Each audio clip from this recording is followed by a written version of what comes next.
हाथ में लाठी, सफेद कपड़े और धीमे कदम। किसे पता था कि यह बाबा साहेब का आखिरी सफर है? सुनो ध्यान से। उस दिन आखिर हुआ क्या था? 5 दिसंबर 1956 की ठंडी दिल्ली की सुबह थी।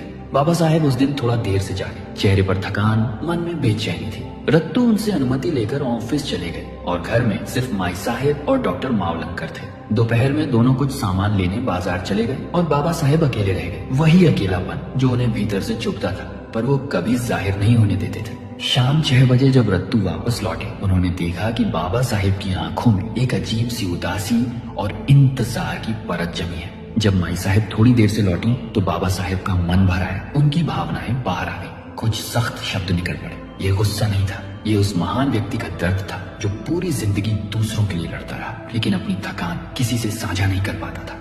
माई साहब ने कुछ नहीं कहा। उन्होंने बस रत्तू से धीरे से कहा कि वे कृपया बाबा साहेब को शांत कराने की कोशिश करें। रत्तू ने बाबा साहेब का हाथ थामा और उन्हें सहारा दिया, जैसे कोई बुझती हुई रोशनी को फिर से संभाल ले। कुछ देर बाद बाबा साहेब शांत तो हुए, लेकिन उनकी आंखों में उतरता हुआ सन्नाटा और थकान दिन ढलने के साथ और गहरा होता जा रहा था।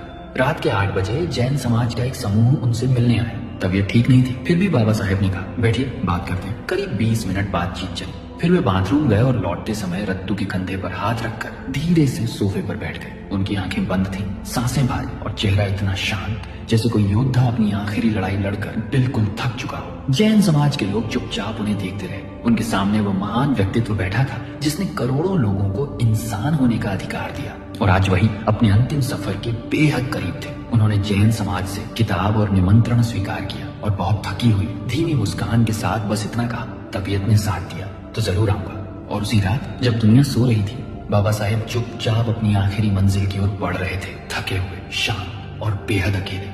क्या आप जानना चाहते हैं उसी रात और 6 दिसंबर की सुबह बाबा साहेब के आखिरी पल कैसे बीते? जानने के लिए अभी फॉलो करें। जय भीम।